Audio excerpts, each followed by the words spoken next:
Yo, what's up, everybody? It's your man Tim Swain. I'm excited because today I'm here with a Ghanaian artist, Kweku Aacht. I messed it up, but you'll hear about that later. Artist and founder of Awo. It is a global wellness collective that empowers people through leadership. I am excited about this conversation today.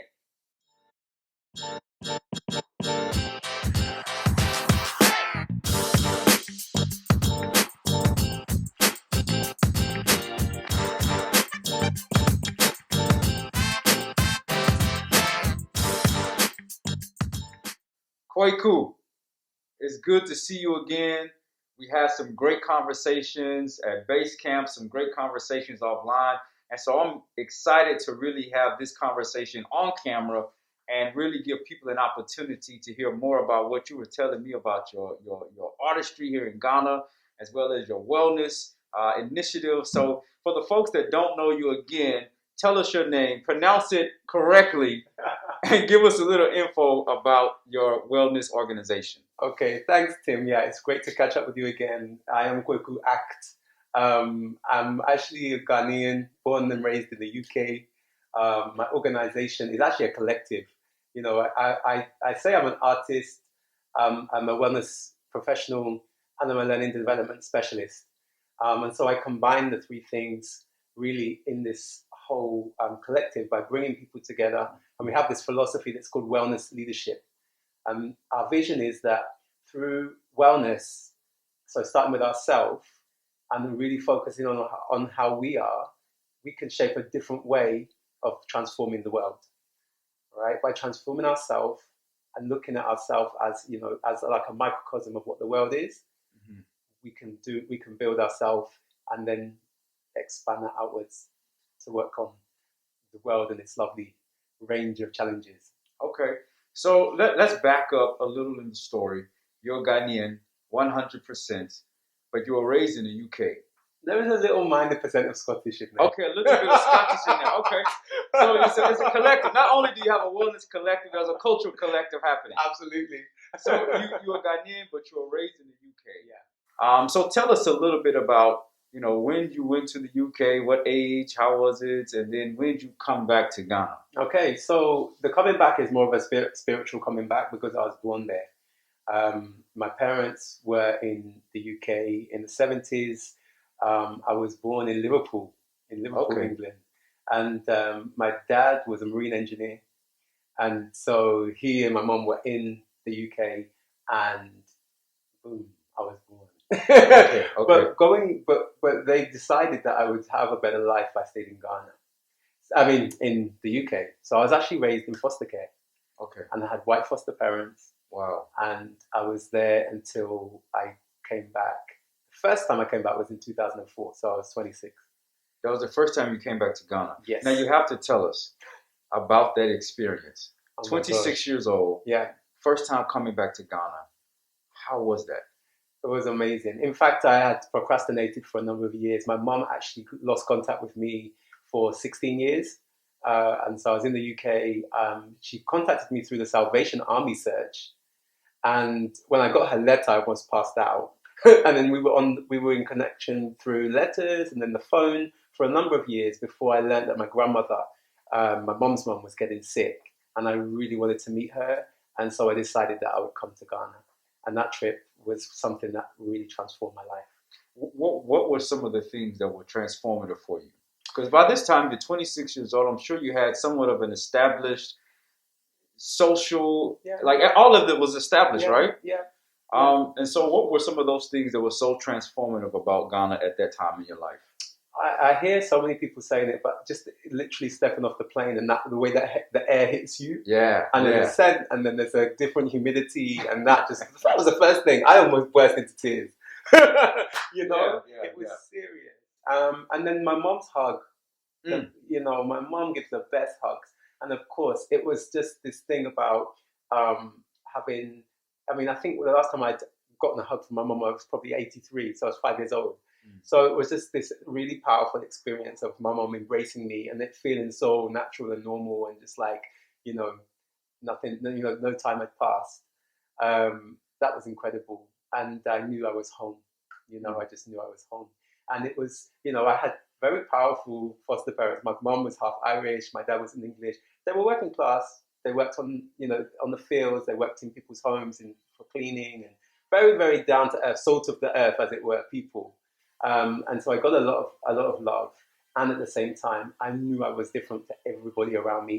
For up until I was around, I think around 10, there was, no other black people at my school, that I went to, and things like that. So there's this a powerful experience of coming to a place that I've never been to and it feeling like home, and then knowing that's my mum, and then experiencing that hug, and then it's almost like the embrace is also from Ghana beyond my mother. So there was a real powerful experience, and then of course the heat, which is inviting, and I've come from really London, Yeah.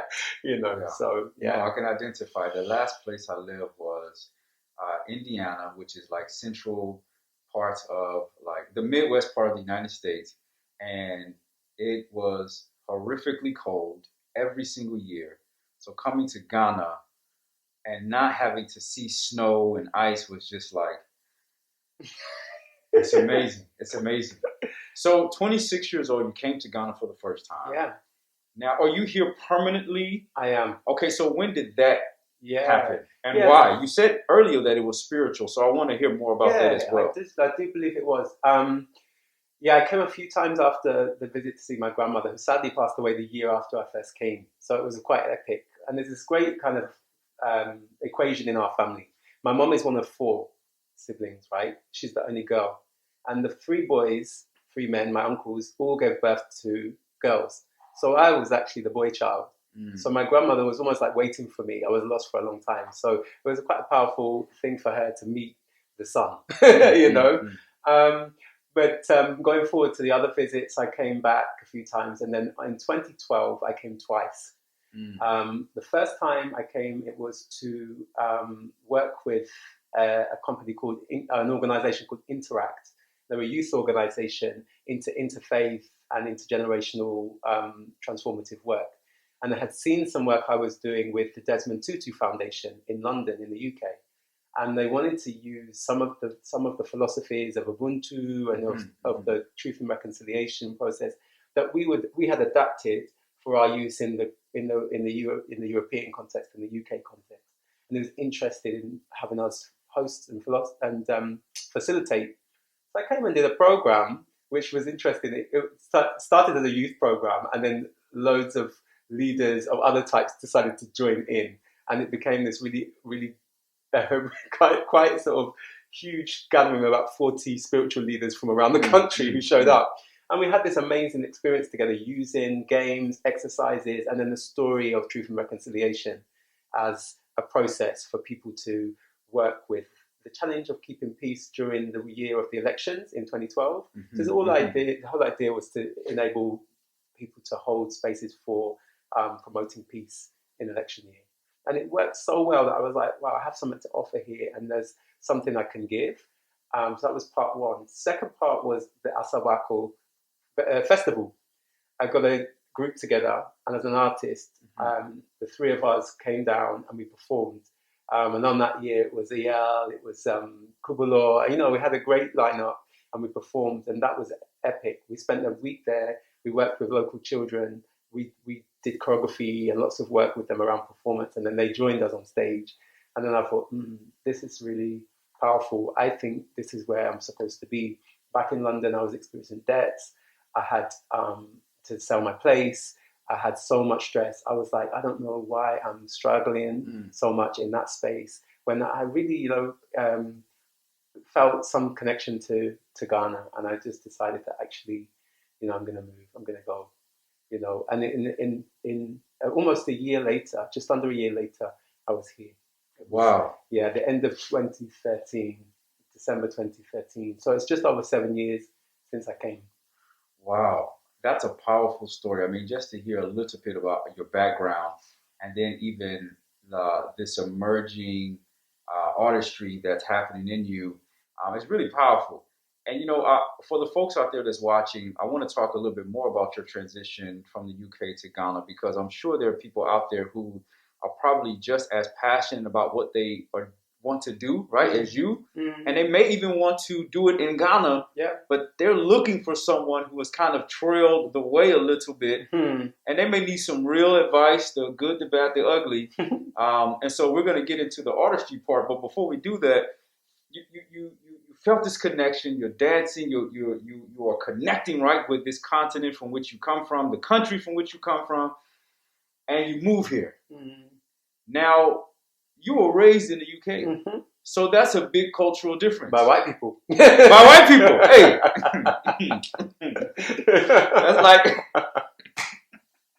that's a big difference. Yeah. You come to Ghana.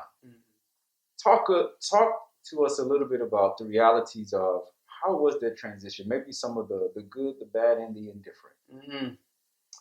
Well, I think there's this interesting experience I had as growing up with being different, looking different to other people, and having not really a sense of really what that was about, not having been to Africa, not having been to Ghana, not having any real connection, but knowing that everybody looked different to me, and some people would use that as a reason to be unkind, and other people thought it was excellent and wanted to hang around with me because they thought I was like Michael Jackson or someone, Yeah. Or Eddie Murphy. I always got compared to Eddie Murphy. And so I've been different. And then when I get to Ghana, I'm also different. And I wasn't really prepared for that to the extent it happened. Like, people generally, of course, call me Obroni because this accent is very powerful. And of course, I didn't hear the mother tongue until I was about 26. So I didn't speak Fanti. My parents are Fanti. They're both from Elmina or around that area. I didn't have any real sense of how things work here. So yeah, there was that thing, just being prepared for being different. I'm quite resilient. Life wasn't straightforward in the UK either. So it meant that I was kind of like, wasn't expecting it to be really simple, but actually I needed my resilience. It wasn't, I didn't come, I think some people come and they work, they've already set up their work. They come and work for a multinational organization. They move into an area where a lot of people are from around the world, and they do that route. And that, I think, is a bit different, and not necessarily easier, but it's different. I came, I knew that there wasn't many resources. I stayed with family, first of all. My cousin let me stay at her place in Sakumono. And then I started doing some network marketing. I was doing some network marketing, and that was my base. And then I started there, but it was amazing. That was a good way to connect with people. And that started me off. And that's one of my key tips, is relationships. Is just connect with people, find like-minded people, and connect. That was, I think, the first survival space. No, I get you. So tell us where you're connecting. You're just trying to survive. Now, where does the artistry come in that you experienced, like this amazing high from just maybe a couple years prior to? Yeah. So where does that come in, and then what were you doing with that artistry in Ghana at that time? Yeah. So, the root of my kind of profession is learning and development. That's what I have certificates and diplomas in. And so it started in working for Transport for London, doing cyclical training for all the staff around customer service, workplace violence, and all of this stuff. And when I got here, I realized that I put a package together, and people weren't really seeing transformational work as a job. They thought the skills were useful, but actually to pay for those, it wasn't really. So the way in was, and through the network marketing, which was all about wellness, was through wellness. People wanted to reduce their weight, people wanted to get in shape, people felt, were unwell, and the people who, and I was connected to a wellness center, and that guy, Kola, became a great mate. He came from corporate, so a lot of his clients were his old friends from corporate and like quite high-level executive people, and they would come in, and he did hydrotherapy and all this kind of Ayurveda, and I was a wellness coach. I could teach exercise, I could coach, as in help people think through their goals and work towards them, and keep people on track. And all of this is happening in Ghana. So this is all in Ghana. Were your clients Ghanaian? Were they other places in the diaspora? So who were your clients? Mainly at the wellness center, mainly Ghanaian executives, or people who were kind of, had moved through their career and had, what did they used to call it, like kind of affluence, diseases of affluence. I get you. So that became like a kind of core client there. And then there was another colleague of mine, Mama Lucy Hamau, who had a centre over in Teshi. And that was really broad. Like it was a lot of local people would show up and she would just help them for free. Wow. And she had Dr. Clayman, who was at the time Director of Medical Services, would just come and do outreach. Wednesdays, he'd set up, people would go and get a checkup from the doctor. Mama Lou would give you like some set of products to use and I would do a workout for them. But it was building these community connections and creating these relationships and on a deep level because people are talking to me about their wellness and their health. And some of those clients became really good friends and also became, the referrers when I went solo and when I started working on my own thing, which is OWL. Okay, so talk to us a little bit now about this notion of wellness and health. What are you seeing or have you seen to be some of the major issues that are affecting some of your clients that's preventing them from really fulfilling a life of holistic wellness or development? I think one of the key things is being able to find a balance between generating income and lifestyle and making space for rest and for your own expression.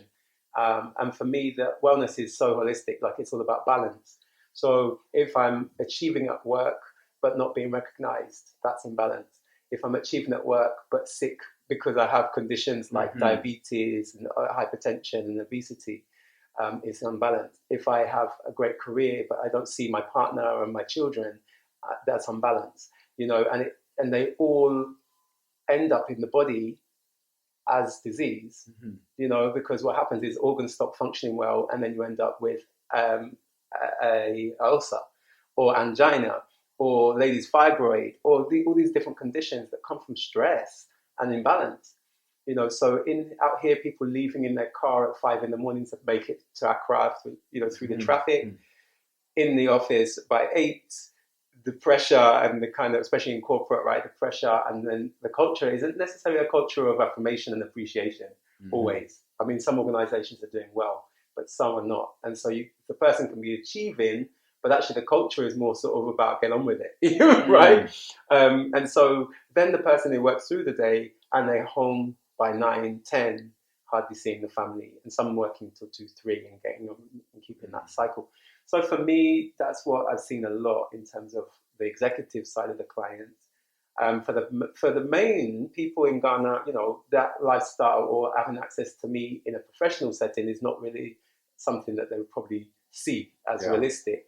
And so when I see them in day-to-day life in my neighborhood or through the outreach work that I do with NGOs, which is another thing I love to do, realize that actually it's just about engaging people in conversations. Because they probably actually have the potential of a more healthy lifestyle than some of the executives, especially the ones in the rural areas, right?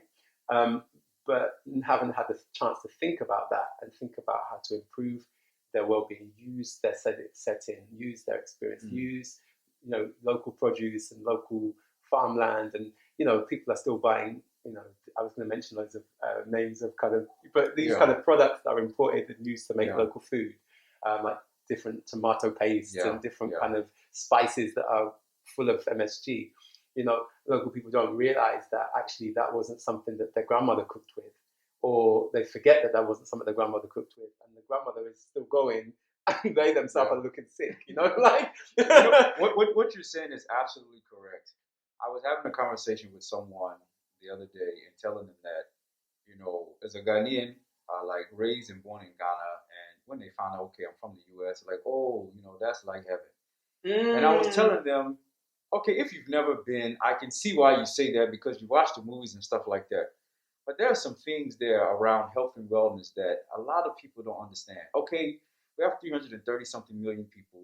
Yes, you have a lot of wealthy people, but most people are barely surviving. And even some people who have attained financially, they don't get to enjoy it because they're unhealthy. I know I'm in my age now where I'm at. And I'm at the age now where my friends are starting to finally get settled in their careers. But because they've been neglecting their health, not thinking about what stress does to the body, it's becoming extremely problematic. So we have problems with things like childhood obesity. You go to some poor areas And I remember when I was doing some outreach with an organization, we went to this area that was just like poor black people. It was a girl that was no more than like, I would say maybe like 7 or 8 years. She was at least 120 pounds. That's like how many, like 50 something kg or something. Yeah. And like she's a kid. A kid, because of the food and what may have you. So going back to that, the reality is it is a holistic approach, and all of it affects us. You can have money, but then you die because the stress has killed you. Yeah. So what would you do? So as you're connecting with these executives and even maybe connecting with other individuals through your your NGO organization, talk to us a little bit now about more about AWO. Is that how you say it? Yeah, that's how you say it. And for folks watching, tell us more about like what you do, and if they're interested in hearing more from you about how they can take advantage of that. Sure. What is it that you do, and what kind of services, whatever that you offer? Awesome. Okay. So just to distinguish, AWO is a collective. Okay. And so what happened was, since 2016, I've been here as a freelancer, working as a wellness professional, coaching and developing, giving people individual personal training, enabling people to choose a different lifestyle and transform through holistic wellness. So that's been what I've been doing. And Owl Tree was the first kind of incarnation of Owl. Owl Tree is actually the indigenous name of Aacht, which is my, my birth name. I get you. So Aacht means 8 in Dutch. Mm-hmm. And of course, 400 years ago, the Dutch were in Elmina. Mm-hmm. And so from Owl Tree, we get Aacht. So I wanted to bring back that name. And also our family has got a whole bunch of history around that name. But yeah, I wanted to bring out that name because 8 is really powerful in so many cultures, right? It's actually a symbol in numerology of abundance. It's actually like turned on its side, it becomes infinity. It also signifies the life cycle. So because I'm into transformative work, Owl Tree became the name. And later Owl, because it was easier really for people. And I like the flavor of that name as well. So that initially was, I wanted it to be a meeting place between my dream as an artist, as a performer, and then my career, which had become by then around transformation, but specifically around well-being. And I knew that there was a connection between living your passion and your purpose and being well. And so I wanted to become somebody who was living my work. So I realized if I'm not performing, if I'm not dancing, if I'm not singing, if I'm not doing the things that make me feel like I'm living my purpose, then coaching somebody else to do it, I wouldn't feel complete. I wouldn't have integrity. So Our Tree was really a meeting place for all of that. So I met through my cousin Arabana, where Ghana, little name check there. Yeah, I've been looking at this shirt the whole interview, and I know you guys have been looking at this shirt. It's a very nice one. Get your gigi on. This is a gigi, by the way. We're Ghana. My cousin, she's awesome. And her friend KP. But through her, she connected me with this amazing network of artists. And a lot of them were at Legon, either as staff, as students, and with the Ghana Dance Ensemble as well. So Our Tree, there's a video which I can share with you actually that we made through the process of sharing. I'd go on campus, I'd share like street styles, I'd share contemporary, I'd share yoga ideas around training, and they would share with me, traditional dance. And then we created a fusion, and it was a piece. And so that was right at the beginning of our, back in 2016. Fast forward to last year, we had COVID. It was my birthday. We decided that I was going to do a Zoom party, right? And so many of my friends showed up, and they were like, we have to do this again. We had a great time. The next time I did it, I wanted to share my philosophy with my friends. And I did it in quite a clumsy way. And some of my friends called me out and they said, look, you brought us here. This is the idea, but it's not clear. Why don't you structure it a bit and make it more sense? And I was like, I felt quite bruised because the way they dealt with my idea, but they're my friends, so they can just talk. Yeah. So the next time I just called people, and I worked with my colleague who's called Olubode Brown, who has this philosophy of blooming, this kind of journey where he takes the 5 elements and he uses them as an analogy for life and for growth and for success. So I took that and shaped what I have and then presented it to that similar group of people on Zoom in a third meeting, and that became OWL. It became a call out for people who were interested to join me on this mission of helping people to see life from their own well-being outwards, particularly those who are interested in making a difference, a positive change. And 60 people heard the call, registered, and now we're on a WhatsApp group. Some people are just on the periphery around, like we connect on Instagram as well. We have weekly meetings, which are called the Changemakers series, which are all about developing ourselves as a community in order that we can go out there and make the difference that we want to. And I call it, and Oliver always calls it, a collective of collectives, because most of the members in the circle also have their own vision, their own dream, their own passion, and by working together, we're actually enhancing all of our own processes towards the goals that we've set out for our lives. So that is our. Wow, I mean, that sounds really powerful. I mean, I wish we had more time to really get down and dirty into some of the other things. But for someone out there who's watching this, they've heard you, they've got a little bit of your story. Now they're inspired. They want to do the same thing. Maybe not in Ghana, or maybe in Ghana. Who knows? What would your advice be to that person who feels like maybe I'm not holistically well, and there are some things I still want to do? Where do I start to live out my purpose, to start investigating that? Where do I start? One of the things that I think is powerful is community. And for some people that's challenging. If it's a case where a person doesn't feel like they have community, then I think the first thing is to start with the passions, the things that make their heart sing. Like if somebody loves to sing, literally, if somebody loves to dance, if somebody loves computer games, if somebody loves comics, is to really reach into probably social media or different ways to connect with people who have a like passion, and start to build some connections and relationships. Especially if you want to move somewhere, you can find those people in that place and then begin to start to have those discussions and conversations. Because I realized that when I start with my passion, all the other things come into play. There's even things like, where do you get a school for your kids? Where do you find, those things will all come. But if I start and lead with my passion, that's uplifting and it helps me feel well. It's almost like a springboard to create and generate movement forwards. And so I'd say start with the things that you really love. Maybe you don't dare to do because life is tough and you've got to put food on the table. But start with that. I would say that's been a powerful journey for the people that I work with. Okay. Start to dream, Wow. And we'll make sure that if folks want to get a hold of you, all your information will be accessible to them. You'll probably see it somewhere, maybe like right here. The bottom of the screen. Yeah, please check it out. You'll make sure to see it if you want to connect with Kweku. Powerful work that he's doing in the community. As I said, I wish we had more time, but I think this is enough just to whet the appetite. Yeah, and can I share something as we close? Please do. Is that Precious Treasures is going to be my first ever single, right? For years I've been writing music for other people. So you're a dancer, you're a wellness, and now you're a singer. Yeah. Wow. And I make music for others. I make music for soundtracks. And this is the last year I decided that I have to be my word and step into that space as an artist. And so I created a piece of music, and our community, probably about 30 members are involved in that and are actually featuring in that video. So at the end of March, that song will be released and launched onto the internet. So I hope that some of you will enjoy, share, comment, and download that song. Wow, there you go.